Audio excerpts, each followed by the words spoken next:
perempuan itu lalu melahirkan Henok. Ini anak siapa yang dinikahi Kain ini?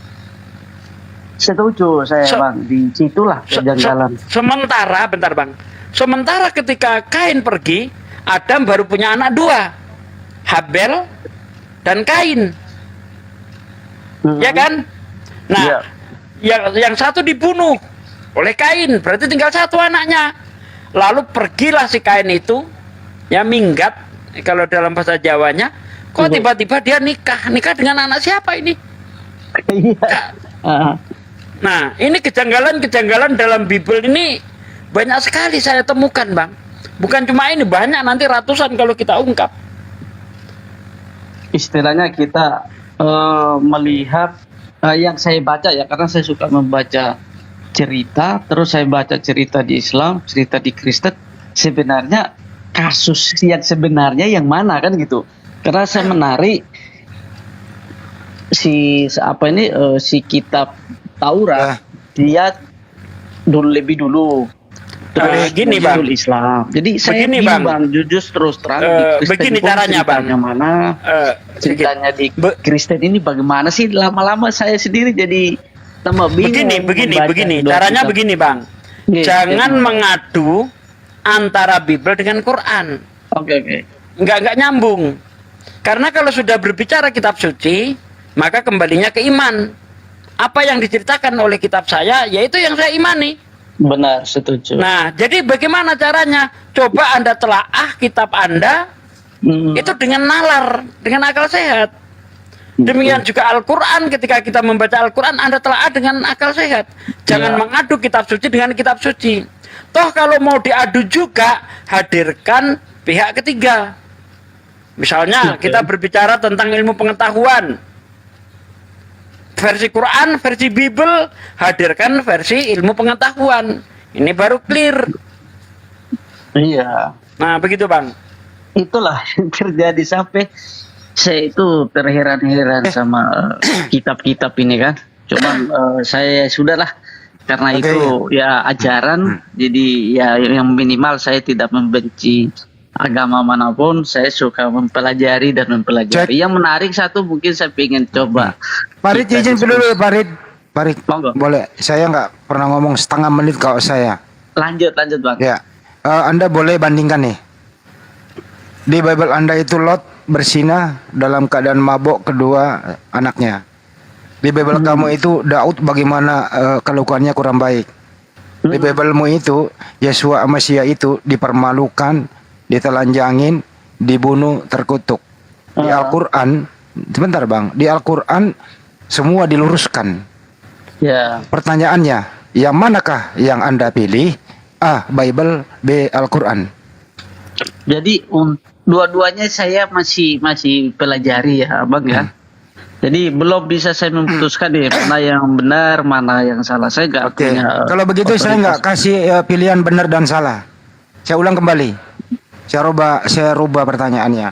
Lot mensinahi kedua anaknya dalam keadaan mabuk. Daud kelada baik buruk di Bible Anda. Yesus di Bible Anda itu dipermalukan, digamparin, terkutuk mati di tiang salib. Di Al-Quran itu semuanya diluruskan. Begitu. Pertanyaannya sederhana. Yang manakah kisah yang baik, Al-Quran atau Bible? Untuk jawabannya saya sih masih dalam, saya bilang masih dinegoi dalam pikiran saya di cerita-cerita. Saya persingkat satu kasus. Lot itu di kisah di Bible Anda itu mensinahi kedua anaknya dalam keadaan mabuk. Di Al-Quran kisahnya tidak demikian. Yang manakah kisah yang tidak baik, Al-Quran atau Bible? Tidak bisa saya untuk menjawab. Saya persingkat lagi. Apakah mensinahi kedua anak dalam keadaan mabuk baik atau buruk? Yang jelas kalau di sekarang ya itu pasti buruk banget itu. Itu kan nggak mungkin terjadi ya kan, sebagai kita manusia waras kan begitu. Jadi perlu, kalau manusia waras artinya buruk.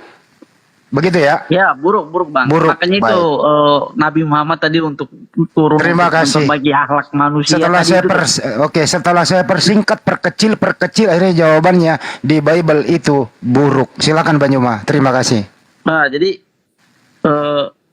itulah ya yang terjadi di dalam bacaan-bacaan kita. Jadi saya sekalipun saya Kristen, tidak semerta saya ketika menerima ajaran khotbah tidak 1000% saya terima itu ajaran, karena kita diajarkan untuk bisa mencerna mana yang baik mana yang enggak kan gitu. Jadi seluruh isinya kita perlu pelajari gitu ya. Jadi saya nggak membela Kristen. Oke Pak Riki. Saya lagi belajar kayak gitu ya. Ya. Cuman Anda sebenarnya Pak Riki udah jawab itu buruk, tapi kenapa sih mesti nggak benar, harus jujur buruk. gitu aja? Saya setuju buruk itu. Oke, kalau buruk, apakah itu firman Tuhan? Ya kembali lagi kita bisa lebih telaah lagi ya. Oke, makasih. Oke, ya. Silakan Banyuma ditanggapi dulu Banyuma ini. Ini fenomena berkembang ya, harus diluruskan. Banyuma silakan. Aku juga Bang Andi ada yang mau dilurusin ini. Silakan. Oke ya, Bu Runa izin ya. Dulu, izin. nanti teman-teman bisa menanggapi semua karena ini udah larut malam. Mungkin saya sedikit tanya tentang cerita ini ya, cerita tentang Nabi Nuh ya. Boleh ya? Halo? Ini aku suka banget nih Nabi Nuh nih, soal banjir. Gak boleh. Ya boleh lah. Tanya tuh lagi. Itu kalau di Islam, kira-kira cerita tentang Nabi Nuh ini terjadi sudah ada Islam sudah muncul, maksudnya muncul di abad keberapa sih cerita tentang air bah di Islam? Ya toh, muncul di abad keberapa? Islam muncul di abad keberapa Bang? Langsung coba. Ya, Islam di abad ke-6 Bang. Di abad ke-6. Kalau terjadi air bah itu untuk Itu kita pengetahuan. kurang tahu tahun berapa, tapi kita bisa menelaah ada kejanggalan di sini Bang. Oke. Gimana? Artinya gini, pasti berarti kalau misalkan itu terjadi, pertanyaan saya untuk di saya juga, saya bertanya dalam diri karena saya lagi mencari kejadian air bah. Apakah memang seluruh dunia atau di tempat tertentu saja kejadian air bah? Nah, itu dia yang ingin kita bahas. Kalau menurut Al-Quran, oke, saya jawab ya. Sebentar dulu. Oke, silakan. Izin ya. Jadi kalau memang kejadian air bah itu terjadi di seluruh dunia kan saya belum tahu nih. Ya. Kalau misalkan dia terjadi seluruh, otomatis kan seluruh manusia mati tuh. Cuman ada beberapa keturunannya si Nabi Nuh kan yang ada di situ di dalam batrah itu ya. Nah, setelah itu terjadi berarti kan mungkin di Islam mungkin ada tuh ceritanya ya toh. Nah, Ya. apakah memang setelah itu baru muncul beberapa kitab atau memang muncul sebelum air bah atau sesudah air bah? Itu aja sih. Nanti Oke. coba saya tanggapi lagi. Untuk saya lebih meyakinkan, untuk saya memang lagi belajar tentang Islam. Mohon teman-teman mungkin bisa biar saya lebih cerdas lagi. Oke. Oke, Kalau di makasih. dalam Al-Quran, ya di dalam Al-Quran, banjir Nuh itu tidak meliputi seluruh dunia. Oke. Ya, itu hanya menimpa kaumnya Nuh saja. Itu bisa dibaca dalam surah Hud, dalam surah Al-Qamar juga ada ya. Nah, sementara kalau saya lihat di dalam kitab Kejadian 7 ayat 21 ya kalau nggak salah ya. Itu di Iya. situ dikatakan meliputi seluruh dunia. Ya. Iya. Lalu matilah, binasalah segala yang hidup yang bergerak di bumi, burung-burung, ternak dan binatang liar, dan segala Ya. binatang yang merayap dan berkeriapan di bumi serta semua manusia. Matilah segala yang ada nafas hidup dalam hidungnya, segala yang ada di darat. Demikianlah dihapuskan Allah segala yang ada, segala yang di muka bumi, baik manusia maupun hewan dan binatang melata dan burung-burung di udara, sehingga semuanya itu dihapuskan dari atas bumi. Hanya Nuh yang tinggal hidup dan semua yang bersama dengan Nuh di dalam bahtera itu. Jelas ya? Dan Bible, beberapa bentar, Bang. berpasang-pasangan Menurut Bible, ya. semuanya mati. Nah, ini kejanggalannya begini. Kalau memang di seluruh dunia itu mati, bagaimana mungkin di Indonesia ada bekicot? Anda tahu bekicot, Bang? Iya. Terus Nah, Bang, apakah bekicot ini migrasi dari Irak ke Indonesia? Hmm? terus, Apakah kanguru itu jalan loncat-loncat dari Irak ke Australia? benar. Migrasi? Mana yang lebih logis? Cerita Al-Quran atau Bible? Al-Quran menceritakan hanya kaumnya Nuh saja yang terkena dampak banjir itu. Sementara menurut Bible seluruh dunia. Bagaimana di Indonesia itu ada binatang yang melata, ya? Makanya Misalnya kecoa gitu, Tadi cacing. pertanyaan saya itu kemunculan Islam di abad ke-6. Nah, air bah ini loh terjadinya di abad keberapa ya? Ya taruhlah abad 2000, 3000 tahun sebelum Masehi misalnya. Tapi Iya. kok cerita Al-Quran lebih benar daripada kitab Anda yang muncul duluan. Iya, bisa saja itu Berdasarkan terjadi, data peristiwa banjir besar itu diperkirakan sekitar 5.400 tahun yang lalu atau 3.400 sebelum Masehi. Jujur, Nah, itu dia. terus terang ya, saya lagi mencari data itu. Hmm. Sebenarnya ya, saya lagi mencari. Tapi ini sebenarnya memperlebar masalah ini, Makanya memperlebar. kita uji pakai logika, Bang. Iya. Logiskah apa yang diceritakan Bible? Ketika dengan tegas Bible mengatakan semuanya mati, yang bernapas mati, kecuali yang bersama Nuh di dalam kapal. Taruhlah di kapalnya Nuh ada bekicot 2 pasang, ya kan, laki-laki dan perempuan, gitu kan? Iya, Nah, artinya nanti setelah bekicot itu ini jalan lewat padang pasir, padahal bekicot ini tidak tahan panas, baru jalan 2 meter juga mati, Bang. Artinya itulah Pak yang terjadi di dalam cerita itu. Kalau kita tidak mencari, otomatis kan kita terbelenggu di dalam cerita itu. Sedangkan ceritanya kan masih banyak kejanggalan gitu loh. Jadi Tak ada kelarnya kalau ini dibahas, Pak. Dia melebar kemana-mana nih orang. Iya, Enggak. artinya gini, ketika kitab itu ada kejanggalan, maka batal dia sebagai kitab suci. oke ya, menurut Bapak nggak apa-apa, itu kan keputusan di Bapak punya pendapat. Gini Saya aja deh. Ini Rick dengerin aja. Saya persingkat kalau saya bicara. Menurut Anda, bolehkah kitab suci itu ada yang salah? A, boleh, B, tidak. Wah, sebenarnya kalau namanya kitab suci, dia sudah ngomong kitab suci harus benar adanya kan begitu. Nah, itu dia. Oke, baik. Kalau di Bible ada kesalahan, masihkah Anda percaya itu kitab suci? Untuk sementara sih saya makanya itu karena muncul keraguan. Jangan dijawab panjang, bro. Pakailah sedikit akalnya maju ke depan. Kan dari tadi Anda ini kok stay terus di situ gitu loh. Bukan, Bang. Sekali lagi saya ulang ya, Saya bro. belajar, Dengarkan belajar. baik-baik. Saya mohon Anda jawab jujurlah, berdasarkan akal yang sehat. Anda mau bersahadat, Anda tidak mau tapi nggak apa-apa. Saya ingin Anda jujur saja. Pertanyaannya adalah, pantaskah kitab suci itu ada yang salah? A, pantas, B, tidak. Yang jelas nggak pantas. Nggak Karena pantas. dia Terima kitab kasih. suci. Terima Mau kasih. Kitab, ya, mau kitab manapun namanya dia kitab suci harus benar adanya kan. Oke. Cuman Kalau mungkin kita Anda sebagai- kira-kira mau maju selangkah, tanya balik dong. Di manakah kesalahan Bible saya? Nah, itu baru ada umpan balik. Dijelaskan oleh Banyuma, ditunjukkan oleh Pak Desugi bahwa inilah kesalahan di dalam Bible Anda. Kan begitu sebenarnya diskusinya yang baik.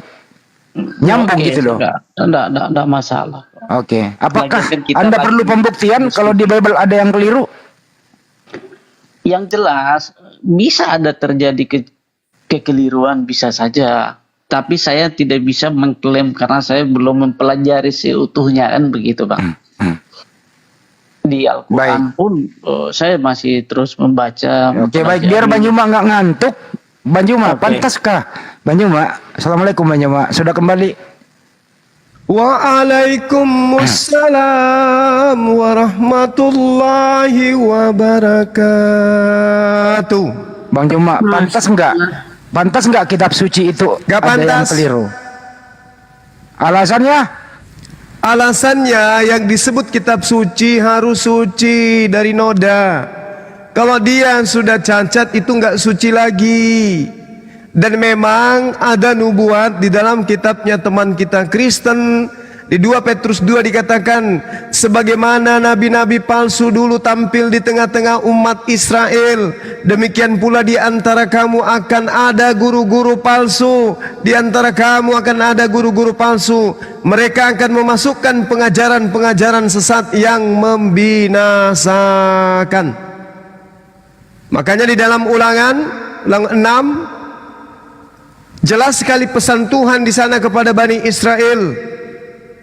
Jangan kau menambahi, ulangan 4. Jangan engkau mengurangi apa yang aku perintahkan kepadamu, agar lanjut umurmu, agar engkau beruntung di segala jalanmu. Jangan kau mengurangi, jangan kau menambahi. Jadi kalau ada sebuah kitab sudah mengalami distorsi dan seterusnya, maka itu bukan lagi kitab suci. Sebuah buku panduan kalau sudah cacat ya jangan diimani. Janganlah kamu menambahi apa yang kuperintahkan kepadamu, dan jangan kamu menguranginya. Dengan demikian kamu berpegang kepada perintah Tuhan Elohim yang kusampaikan kepadamu. Ini jelas ini perintahnya. Tetapi Al-Quran kemudian mengatakan apa? Ya ahlal kitab, lima talbisunal haqqa bil batil wa taktumul haqqa wa antum ta'lamun. Wahai ahli kitab, mengapa engkau mencampur adukan antara yang benar dan yang batil, antara yang hak dan yang batil, sedangkan kalian mengetahui. Nah, ini yang harus kemudian teman-teman Kristen pahami dengan baik. Orang-orang Yahudi, sebagian di antara mereka mencampur adukkan itu. Sehingga Al-Quran mengatakan apa? Di dalam surah Al-Baqarah, wa minhum ummiyuna la ya'lamuna al-kitaba illa amaniya wa inhum illa yazunnun. Di antara mereka ada yang buta huruf, tidak memahami kitab Taurat kecuali hanya berangan-angan, dan mereka hanya menduga. Setelah mereka berangan-angan, setelah mereka menduga-duga, mereka kemudian menuliskan sebuah kitab. Fawailul lilladzina yaktubuna alkitaba biaydihim thumma yaquluna hadza min indillah liyastaru bihi thamanan qalila. Mereka buta huruf, tidak mengerti Taurat, karena Taurat Musa memang sudah diragukan keberadaannya. Kalau dia masih ada, seperti apa budaya penyampaiannya? Tidak ada yang menghafal. Bagaimana ceritanya kitabnya Nabi Musa masih ada? Tidak ada yang menghafal. Dituliskan di medan mana? Bahan apa yang bisa berusia 4.000 tahun?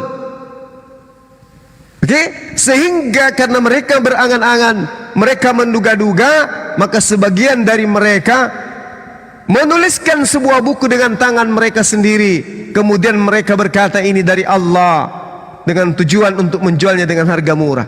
Mereka yang berangan-angan, menduga-duga, tidak mengerti Taurat, kemudian menuliskan hal ini. Oleh karena itulah kemudian kita lihat di dalam kitabnya teman kita Kristen, yang mereka gunakan dari kitabnya orang Yahudi, terjemahan yang mereka gunakan entah benar entah salah. Kejadian 6 nomor 5 nomor 8, ketika Tuhan melihat kejahatan manusia besar di bumi, dan bahwa segala kecenderungan hatinya selalu membuahkan kejahatan semata-mata, maka menyesallah Tuhan menyesal bahwa ia telah menjadikan manusia di bumi, dan hal itu memilukan hatinya. Hati Tuhan pilu. Berfirmanlah Tuhan, aku akan menghapuskan manusia yang telah kuciptakan itu dari muka bumi, baik manusia maupun hewan dan binatang-binatang melata dan burung-burung di udara, sebab aku menyesal bahwa aku telah menjadikan mereka. Tetapi Nuh mendapat kasih karunia di mata Tuhan. Ini tidak rasional. Seperti yang diterangkan oleh guru saya, ini tidak rasional. Sedangkan Al-Quran mengatakan, fakazzabuhu fa'anjaynahu walladina wa'ahu fil fulki wa gharakna alladina kazzabu biayatina innahum kanu qauman amin. Mereka mendustakan Nabi Nuh. Lalu kami selamatkan dia dan orang-orang yang bersamanya di dalam kapal. Kami tenggelamkan orang-orang yang mendustakan ayat-ayat kami. Sesungguhnya mereka adalah kaum yang buta mata hatinya.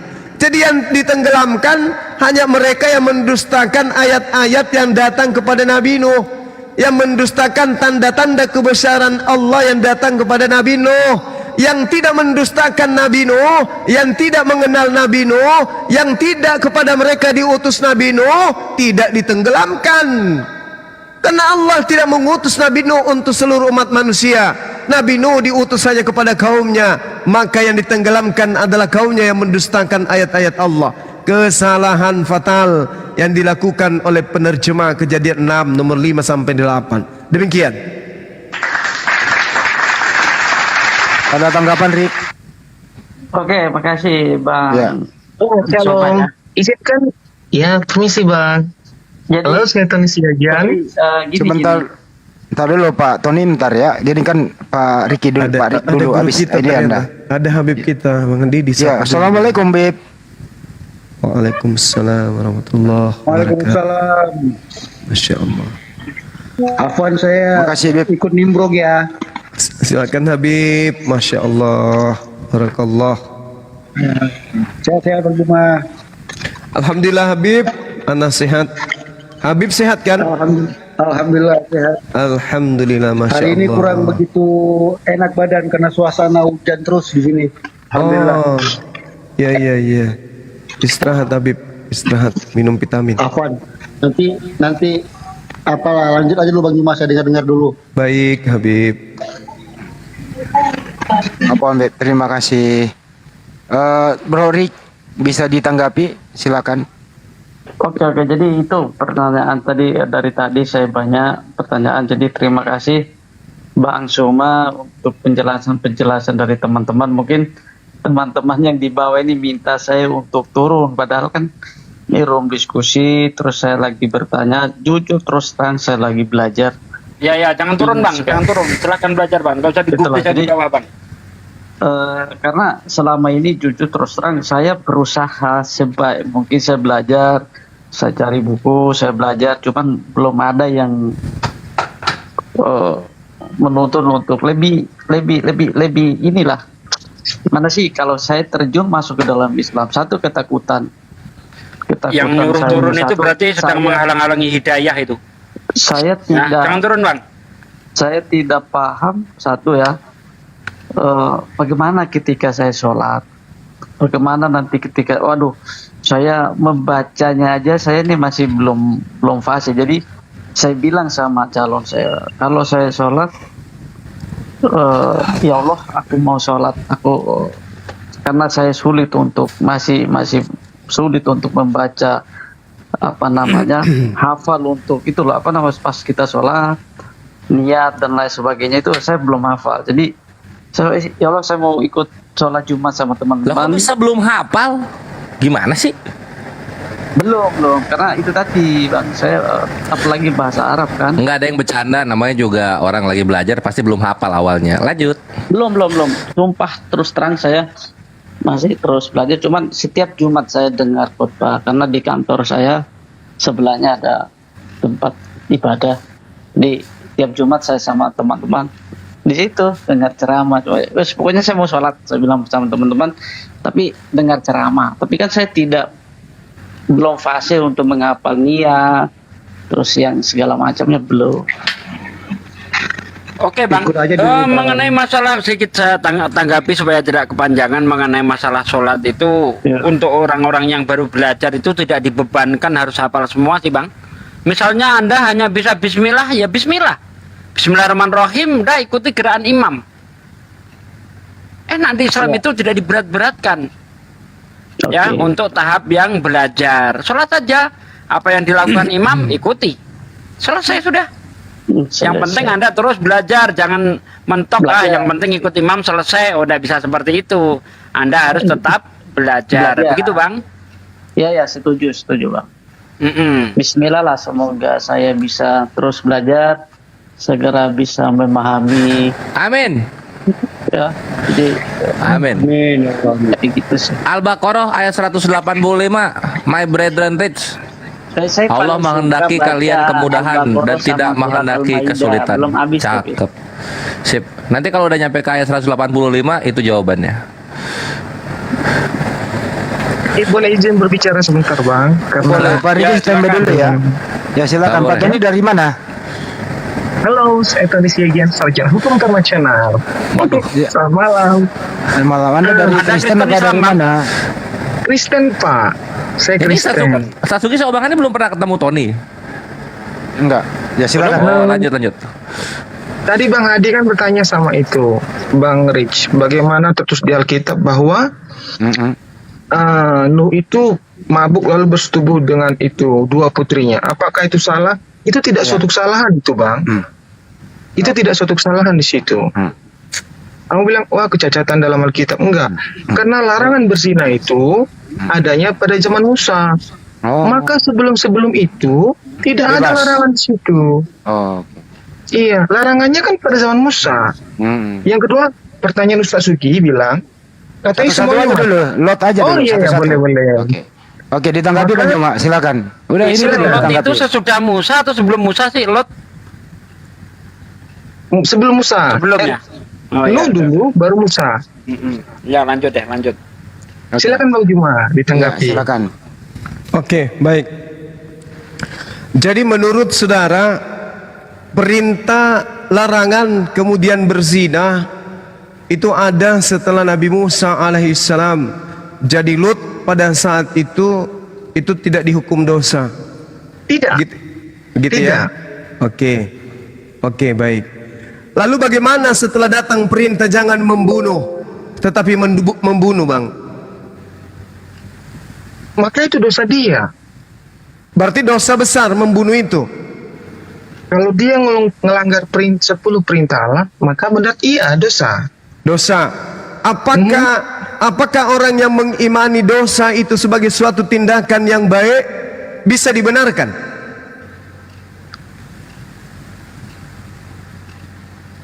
Tidak bisa dibenarkan. Bung. Tidak bisa dibenarkan.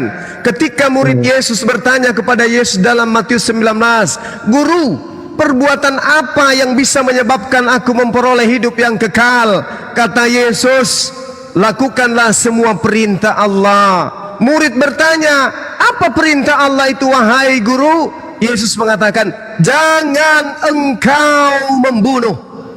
Boleh tidak Yesus dibunuh? Tidak boleh.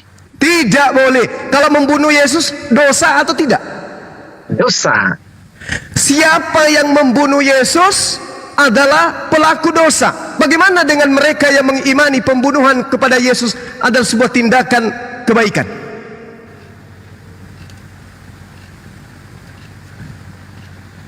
Bagi mereka mungkin saja baik, tapi bagi yang membunuh itu salah. Salah. Berarti yang mengimani pembunuhan terhadap Yesus adalah Salah. salah. Kita Kristen salah.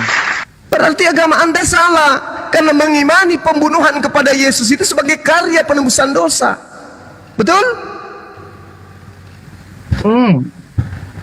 Betul. Betul. Bisa ikuti saya? Asyhadu.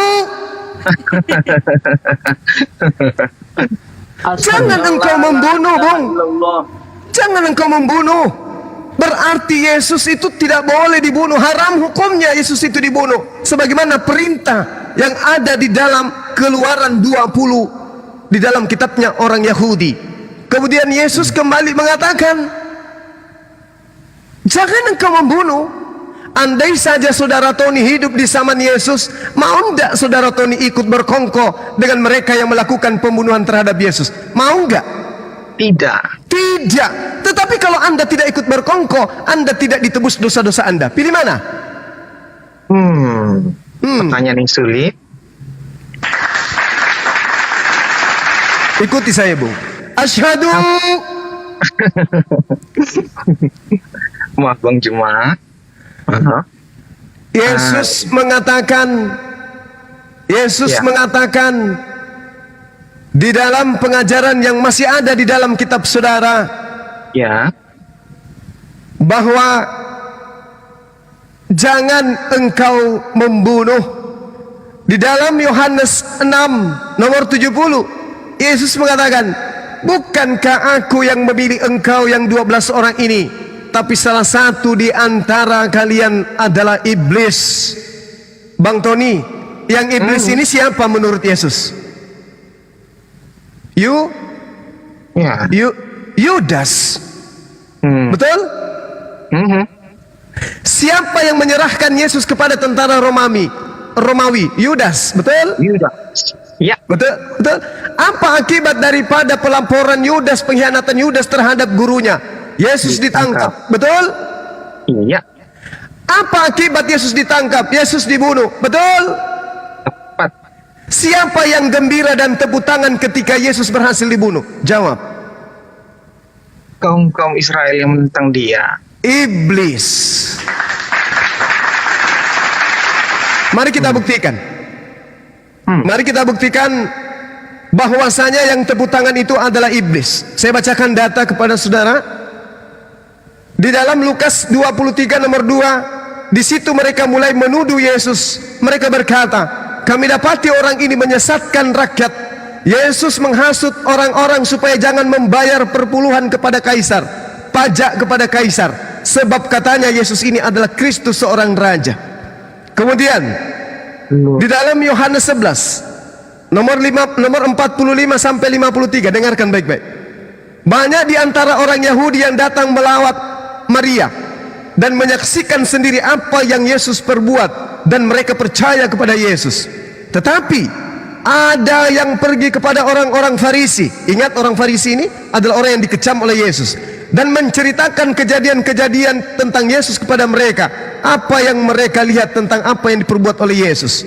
Lalu, dengarkan pelan-pelan. Lalu imam-imam kepala dan orang-orang Farisi memanggil mahkamah agama untuk berkumpul, dan mereka berkata, apa yang harus kita perbuat? Sebab Yesus itu membuat banyak mujizat. Apabila kita biarkan Yesus, maka semua orang akan percaya kepada Yesus, dan orang-orang Roma akan datang dan akan merampas tempat suci kita serta bangsa kita ini. Itu kata orang-orang Yahudi, imam-imam, orang Farisi, dan orang yang duduk di mahkamah agama. Tetapi seorang di antara mereka, yaitu Kayafas, imam besar pada tahun itu, mereka berkata, kamu tidak tahu apa-apa, dan kamu tidak insaf, bahwa lebih berguna bagimu jika satu orang Yesus yang mati untuk bangsa kita, daripada seluruh bangsa kita ini binasa. Subhanallah. Hal itu dikatakan bukan dari dirinya sendiri, tetapi sebagai imam besar pada tahun itu, ia bernubuat, Kafayas bernubuat, bahwa Yesus akan mati untuk bangsa itu. Dan bukan untuk bangsa itu saja, tetapi juga untuk mengumpulkan dan mempersatukan anak-anak Tuhan yang bercerai-berai. Mulai hari itu mereka kemudian sepakat untuk membunuh Yesus. Berarti pembunuhan terhadap Yesus bukan karena menghapuskan dosa, tetapi karena kecemburuan sosial, karena politik, karena Yesus pengaruhnya jauh lebih besar daripada mereka-mereka ini, dan takut tidak mendapatkan pajak sehingga tidak ada setoran kepada kekaisaran Romawi pada saat itu. Maka mau tidak mau Yesus harus diselesaikan, Yesus harus disingkirkan, sebab dia telah menodai kemudian perpajakan yang ada. Buktinya, coba anda lihat di dalam Matius 27 nomor 18. Pilatus sebagai gubernur pada saat itu mengatakan, saya mengetahui bahwa orang-orang ini telah menyerahkan Yesus karena mereka dengki, iri, cemburu kepada Yesus. Matius 27 nomor 18. Lengkapnya anda coba lihat di dalam Matius 26 data nomor 59. Apa yang terjadi di sana, Bung? Imam-imam kepala, bahkan seluruh mahkamah agama mencari kesaksian-kesaksian palsu untuk Yesus, supaya Yesus bisa dihukum mati. Subhanallah. Jadi pembunuhan terhadap Yesus bukan karena nubuatan, tapi karena unsur politik, karena unsur ekonomi, karena unsur bisnis, yaitu bisnis perpuluhan. Semakin banyak orang dipengaruhi Yesus, semakin banyak orang yang tidak masuk ke bait suci, semakin banyak orang yang tidak menyetor perpuluhan. Semakin banyak orang tidak bayar perpuluhan, kekaisaran Romawi akan murka dan mereka bisa ditindas. Inilah sebabnya Yesus harus mereka singkirkan, bukan karena dosa waris. Sekali lagi, ini bonus buat saudara. Di dalam Keluaran 23 nomor 7, kata Tuhan, kata Elohim, jangan kau membunuh orang yang tidak bersalah. Pertanyaan saya kepada saudara, apakah Yesus itu adalah orang yang bersalah? Jawab. Tidak. Tidak. Berarti boleh tidak dibunuh? Orang bilang membunuh ya. Kalimatnya membunuh. Boleh tidak Yesus dibunuh? Tidak boleh. Tidak boleh. Ikut saya, Bung.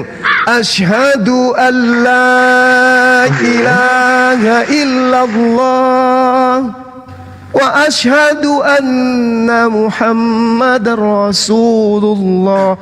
Berarti Isa, Yesus benar diangkat ke langit.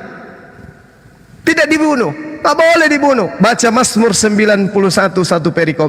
Yesus diselamatkan oleh Allah dengan cara Allah mengutus malaikat untuk menatang Yesus di tangannya agar kaki Yesus tidak terantuk kepada batu.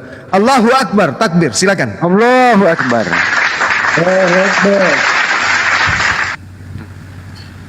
Bro Tony ini jujur, cuman ya tinggal selangkah lagi Bro Tony. Saya salut sama Anda, ngerti bahasa Indonesia, menjawabnya singkat sesuai pertanyaan. Jarang ada Kristen seperti Anda, Bro. Terima kasih. Tadi pertanyaan Bang Juma, apakah Musa itu Nuh boleh? Itu sudah saya berikan jawabannya ya. Pembatasan tentang esensi hukumnya. Jadi esensi hukum itu ada 3: perintah, larangan, dan kebolehan. Verbot, genot, dan mogen. Terus pertanyaan berikutnya tadi, abang bilang gini, Yesus itu tidak membayar perpuluhan kan? Tapi pada Matius 22 ayat 21, dia gini, jawab mereka, gambar dan tulisan kaisar. Lalu kata Yesus kepada mereka, berikanlah kepada kaisar apa yang wajib kamu berikan kepada kaisar, dan kepada Allah apa yang wajib kamu berikan kepada Allah. Jadi nggak ada Yesus di situ, jangan bayar sama kaisar katanya. Nggak ada. Itu mungkin abang salah tafsir. Lukas 23 nomor 2, Bang. Matius 22 ayat 21 itu sanggahannya. Antitesisnya itu. Lukas Yesus 23 nomor 2. Matius 23 nomor 2. Coba ahli-ahli baca Taurat, original teksnya. ahli-ahli Taurat dan orang-orang Farisi telah menduduki kursi Musa. Itu yang mana? Matius 23. Iya, Matius 23 ayat Versi BIMK. apa? Enggak ada di sini, Bang. Di sini LAI. Oh, Anda hanya pakai LAI berarti. Ya, maaf kalau nggak ada. Jadi pertanyaan berapa? Lukas 23 nomor 2. Oh, Lukas 23. Yes. Lukas 23 nomor 2. Yes. Versi Mereka mulai menuduh dia, katanya, menyesatkan bangsa kami dan melarang membayar pajak. Mulai menuduh. Itu kan fitnah. Di situ mereka mulai menuduh Yesus. Kalau itu fitnah, kenapa kemudian mereka melakukan kesaksian-kesaksian palsu terhadap pembunuhan Yesus? Untuk apa? Sementara di dalam kitab saudara, Matius 27:18, Pilatus nomor 18, coba Anda baca. Matius 27:18. ayat 18. Ia memang mengetahui bahwa mereka telah menyerahkan Yesus karena dengki. Ya. Iya, difitnah dia kan untuk disaksikan, Iya, apa betul. dipidana, Betul. dipidana mati.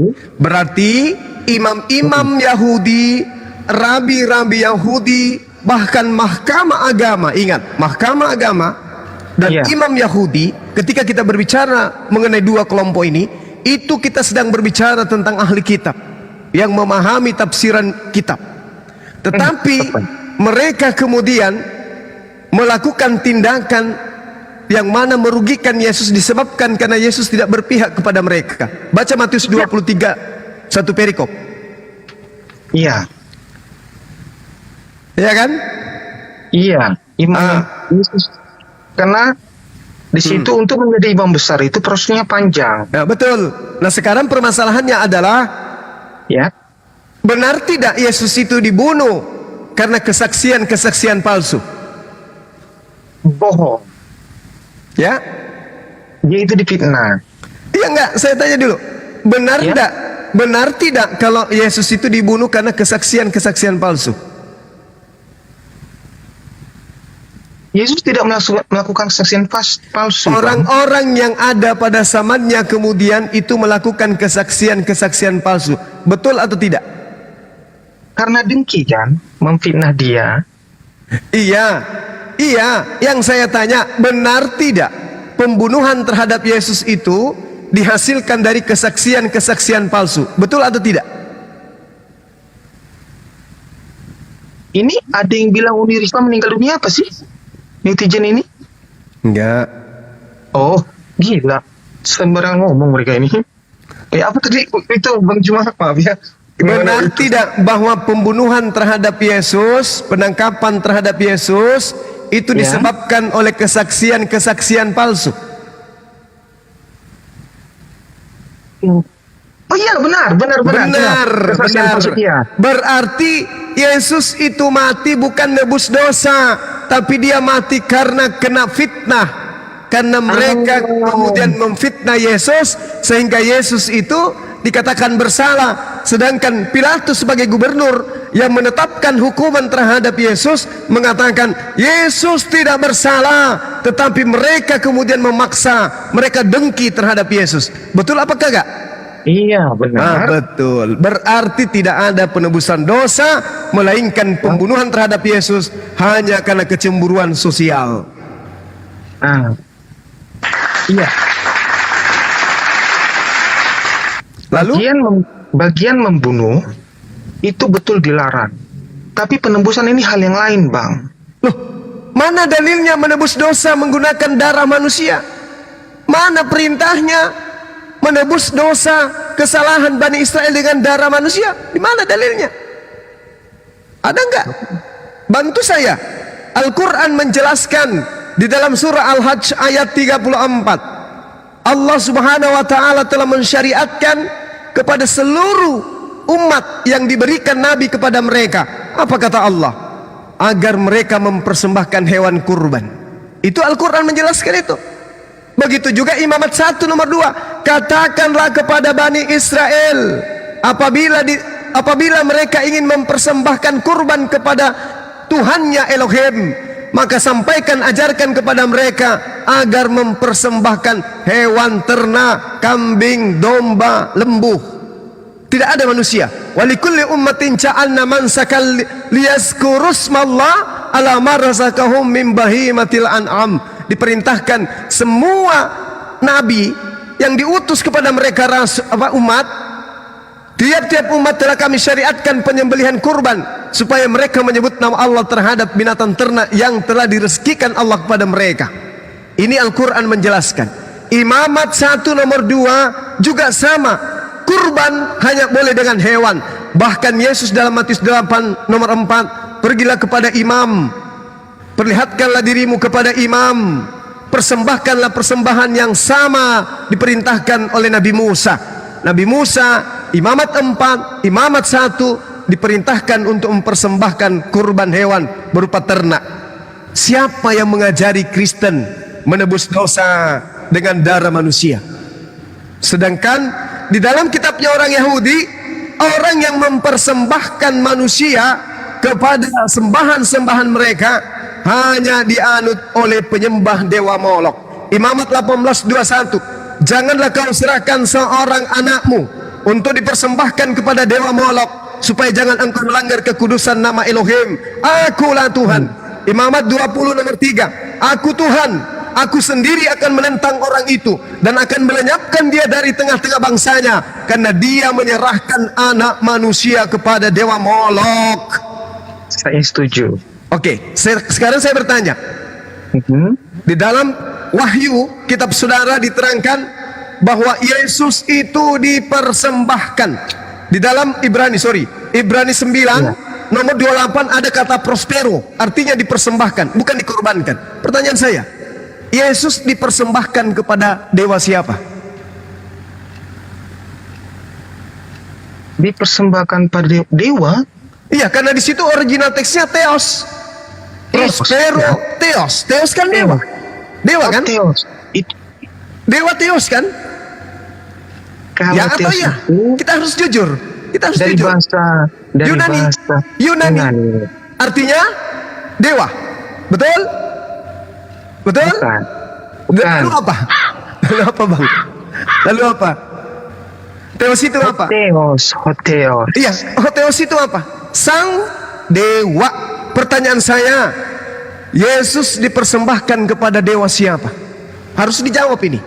Kalau kepada Elohim, Yod-Heh-Vav-Heh, Hashem, Adonai, Tuhan Abraham, Ishak dan Yakub, tidak mungkin. Tadi saya bacakan dalil. Tuhan tidak mau mempersembahkan manusia. Bahkan ketika Allah menguji Abraham alaihissalam di dalam kitab Kejadian 22, dia diuji untuk mempersembahkan anaknya yang tunggal. Lalu Allah menggantikannya manusia itu dengan kurban hewan. Tuhan memerintahkan mempersembahkan sebagai ujian kepada Abraham, tapi diganti oleh Allah dengan hewan kurban. Tuhan aja punya hewan kurban, yaitu yang menggantikan anak tunggalnya Abraham, seperti yang ada dalam Al-Quran surah Safat ayat 107. Nah, sekarang kalau Tuhan sendiri yang harusnya manusia diganti hewan, kenapa di Kristen yang harusnya hewan diganti manusia? Yesus dipersembahkan kepada dewa siapa? Ingat tadi, jangan engkau membunuh orang yang tidak bersalah. Iya. Jangan engkau membunuh. Nah, sekarang Yesus dibunuh. Pembunuhan terhadap Yesus dipersembahkan kepada siapa? Kepada Hoteos, Bang. Kepada Theos. Theos mana yang membutuhkan darah manusia? Theos Molok. Molok. Dalilnya gini. Molok. Ya, Subhanallah. hampir mirip itu pemikiran Abang. Subhanallah, Masya Allah. Asyhadu. Bercanda.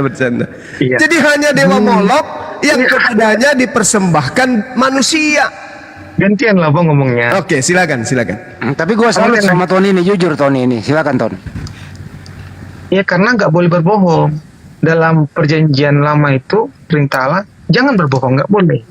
Karena nanti dalam tubuh manusia itu kalau kita berbohong itu kepalanya sering sakit, badannya itu pokoknya salah, nggak boleh berbohong. Kakinya sering batuk ya. Enggak, dia di dalamnya berusaha. Jadi ketika orang melanggar perjanjian lama itu dari tubuhnya itu rusak sendiri tubuhnya itu. Jadi kalau mengenai tadi, bagaimana dalil hukum waris itu ada di Roma 12 sampai 17, Bang. Dia bilang gini, sebab jika oleh dosa satu orang, maut telah berkuasa. Pokoknya Roma 5 ayat 12 sampai 17. Tahu. Dia sebenarnya gini, dalil orang Yahudi itu memang membunuh Yesus, memang membunuh. Apakah mereka melanggar? Ya jelas lah, kan dibilang jangan membunuh. Terus kalau bilang bagaimana mungkin dia membunuh tapi dia ada penebusan. Penebusan itu lain lagi azasnya. Begini, Yesus itu tidak layak dengan sperma ayah. Ada saya pernah belajar. Sedikit Bang Tony, saya tanya. Yes, yang betul itu orang suci yang dijadikan tebusan atau orang fasik yang dijadikan tebusan?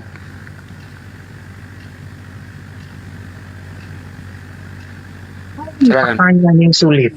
Saya tidak bisa menafsirkan jawabannya.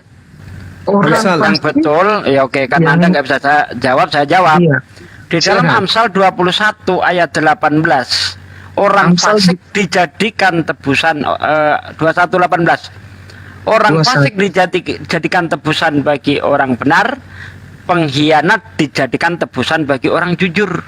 Makanya kalau Anda lihat nanti di dalam Mazmur 91 ayat 8, Yesus itu menonton pembalasan terhadap orang-orang fasik.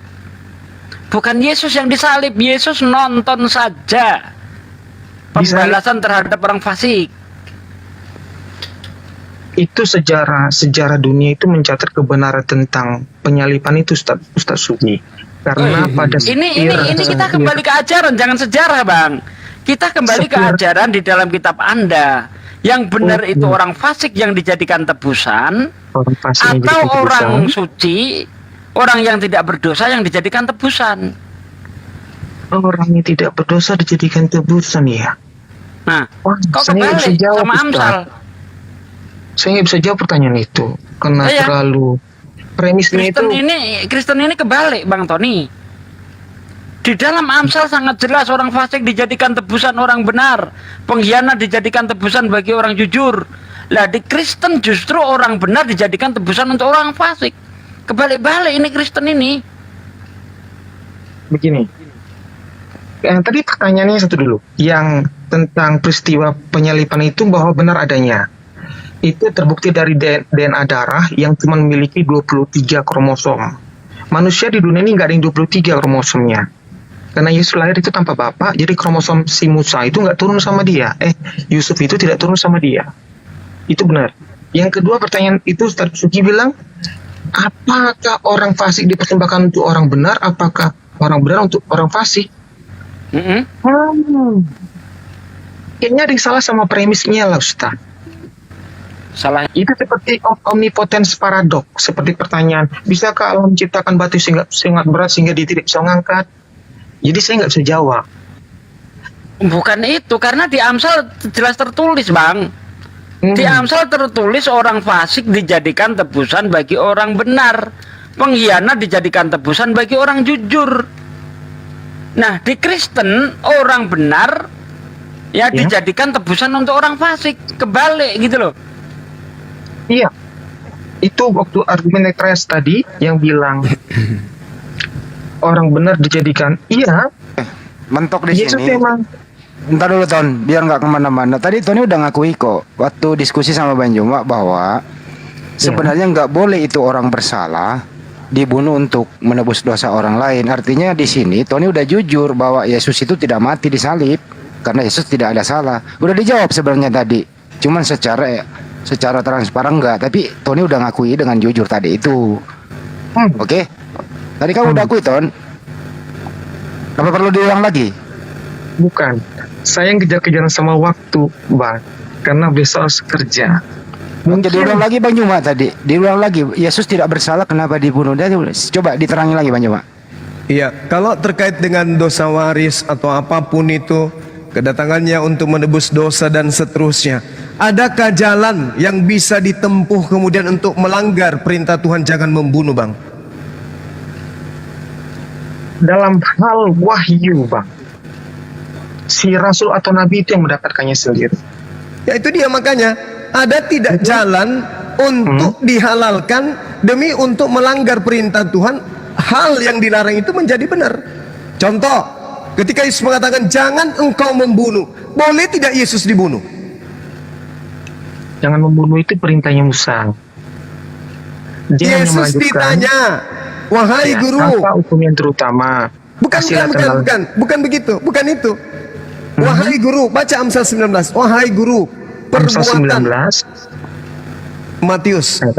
Matius. Pekerjaan apa yang harus aku lakukan supaya aku memperoleh hidup yang kekal?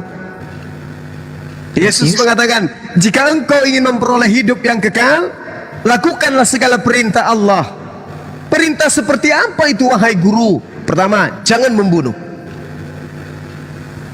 Jadi kalau jangan membunuh, jangan bersaksi dusta. Sekarang kalau saudara mengatakan lolos dari kunci pertama, jangan membunuh, yang membunuh aja yang mendapatkan dosa. Nah sekarang saksi dusta boleh nggak? Tak boleh. Nggak boleh. Nah kenapa Anda bersaksi bahwa kematian Yesus itu untuk menebus dosa manusia? Iya, saya bersaksi di situ, Bang. Di mana Tuhan mengatakan bahwa aku mengutus anakku Yesus untuk menebus dosa manusia? Di mana itu? Kalau tidak, Anda melakukan kesaksian palsu. Di Roma 5 tadi, Bang. Roma 5 itu surat Paulus 12 untuk sampai orang 17. Roma. Yang kita minta ini firman Tuhan. Atau jangan-jangan Paulus sudah jadi Tuhan Anda? Tidak mungkin. Nah, yang tidak Ya, mungkin. hanya pengajar. Yang saya minta firman Tuhannya. Untuk membantah firman Tuhan itu sendiri, maka kita butuhkan firman Tuhan yang lain. Jangan engkau membunuh, jangan kau bersaksi palsu, jangan kau membunuh orang yang tidak bersalah. Apa yang bisa menghalalkan Yesus dibunuh?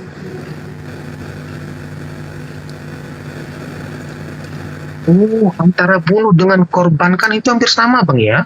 Iya, maksud saya, Sinonim. mana dalilnya Tuhan berfirman kepada nabi-nabi bahwa menebus menghapus dosa itu dengan darah manusia? Mana? Ibrahim kan mempersembahkan anaknya kan? Diganti oleh Tuhan dengan hewan kurban. Iya, itu bukti korban manusia itu ada. Kurban Ketika manusia, Ibrahim- tapi itu bukan untuk menebus dosa. Baca Kejadian 22. Dan sungguh kami menguji Abraham. Sama di dalam Al-Quran surah As-Saffat, Nabi Ibrahim diuji kesabarannya, bukan untuk nebus dosa. Sementara Yesus dijadikan tumbal di atas tiang salib untuk penebusan dosa waris. Siapa yang mengajarkan dosa waris?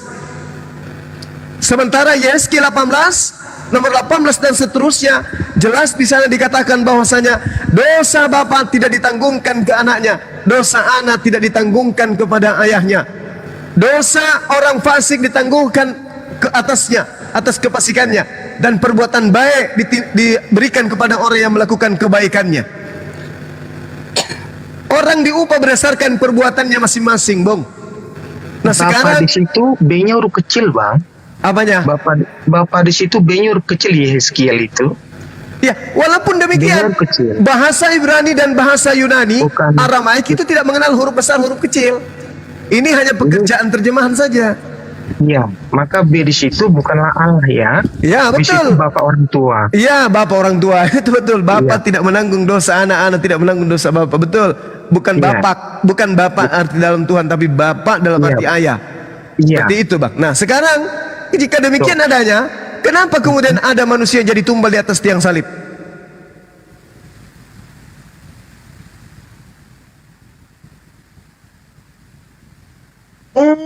Udahlah Ton, akui aja lah. Bagian di mana? Begini. Ada. Saya enggak. Yang saya pahami bahwa Yesus itu dikorbankan, bukan dibunuh. Jadi Mati. korban. Karena kesalahan satu manusia, maka semua orang itu harus. Nah, maka oleh satu pengorbanan manusia, semua orang diselamatkan. Bang, Bang cuma, Bang Tony, yang Ya. Anda pakai itu adalah surat Paulus, orang yang wajib hukumnya dijauhi oleh Bani Israel menurut nasihat Yesus. Waspadalah kepada orang Farisi. Paulus di dalam Kisah Para Rasul 23 nomor 6 mengaku sebagai orang Farisi. Filipi nomor 3, aku ini keturunan Benyamin, aku ini orang Farisi. Yesus mengatakan waspadalah kepada orang Farisi yang datang menyamar seperti domba, padahal dia adalah serigala yang buas. Anda mencoba untuk menampar firman Tuhan dengan pengakuan Paulus. Roma 5 nomor 12. Itu tidak rasional, Bang, kalau Anda mengaku sarjana luar negeri. Aturan Tuhannya Anda bantai dengan aturan manusia bernama Paulus. Tidak ada dosa waris, tidak ada penebusan dengan cara membunuh manusia, nggak ada itu. Kan perintah Tuhan jangan kau membunuh. Tapi Paulus mengatakan apa? Bunuhlah Yesus. Karena Yesuslah yang bisa menghapuskan dosa dunia. Sekarang mana yang Anda ikuti? Firman Tuhan yang mengatakan jangan bunuh Yesus, atau firman Paulus yang mengatakan bunuhlah Yesus? Mana yang Anda ikuti? mengorbankan dengan membunuh itu sama, itu arti katanya Bang ya. Sama, Bang. Membunuh. Yesus dibunuh. Yesus dibunuh sebagai apa? Sebagai korban. Korban Penebusan. sebagai korban penebusan. Siapa yang ngajarin? Kalau Tuhan baca di Imamat 1 nomor 2, Imamat 4 1 perikop Anda baca, ketika Bani Israel berdosa, jika imamnya yang berdosa, korbannya adalah kambing. Jika semua Bani Israel itu berdosa, korbannya adalah lembu. Jika dia adalah budak, maka korbannya adalah kambing betina dan seterusnya. Ada aturan-aturan korbannya di sana. Imamat 4. Imamat 1, apabila Bani Israel ingin mempersembahkan kurban persembahan kepada Tuhan Elohim, sampaikan kepada mereka agar mempersembahkan hewan ternak, kambing, domba, lembu, sapi. Begitu juga di Al-Quran, surah Al-Hajj ayat 34, sama. Nah sekarang Anda melalui ajaran Paulus, ternyata yang Anda persembahkan adalah manusia di atas tiang salib. Maka muncul pertanyaan, Tuhan Bani Israel mengajarkan mempersembahkan kambing, domba, dan juga lembu. Paulus mengajarkan bahwa Yesus dikorbankan untuk menebus dosa manusia. Yang mana yang Anda percayai? Yesus, Tuhannya Yesus, atau Paulus?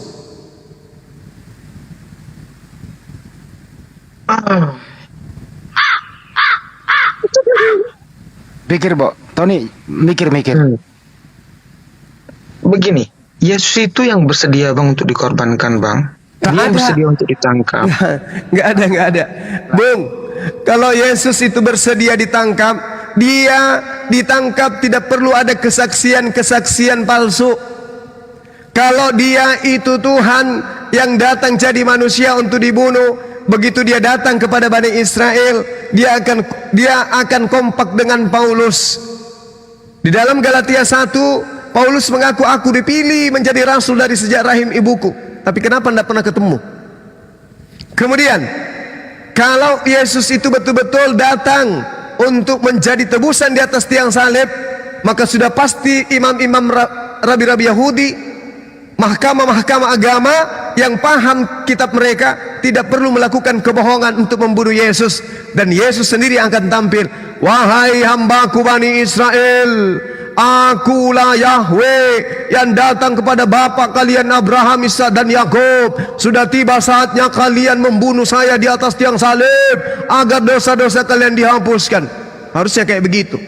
Tapi apa yang terjadi? Yesus sembunyi kemana-mana dari kejaran-kejaran tentara Romawi.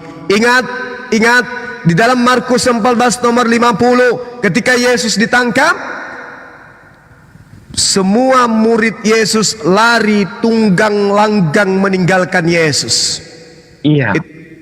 Kenapa dia lari? Murid-muridnya ya lari. Iya. Kenapa dia lari? Itu dulu.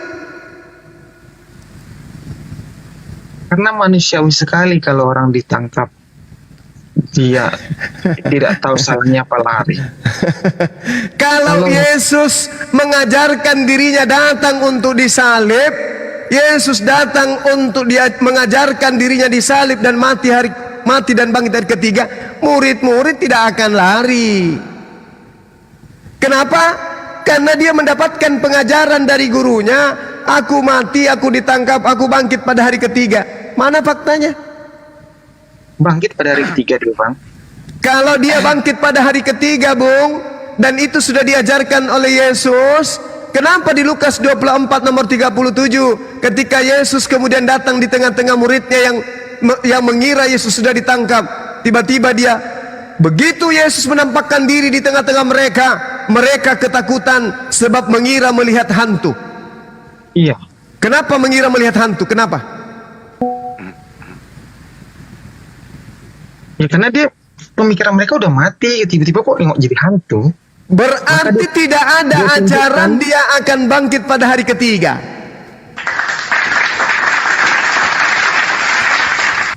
Murid-murid Yesus itu Bang. Kalau ada ajaran, wahai muridku, aku akan bangkit pada hari ketiga, begitu hari Minggu pagi mereka melihat Yesus, mereka akan berlarian memeluk Yesus, mencium kaki Yesus dan seterusnya. Kenapa? Hore, benar Tuhan kita telah bangkit. Tapi apa yang terjadi dalam kitab saudara? Mereka ketakutan sebab mengira melihat hantu.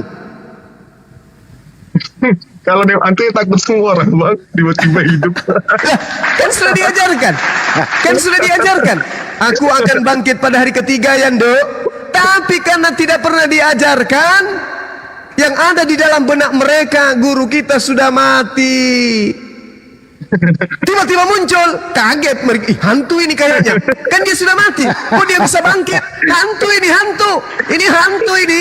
Tidak mungkin dia ada, dia kan sudah ditangkap, dia kan sudah dibunuh. Kenapa dia datang? Hantu.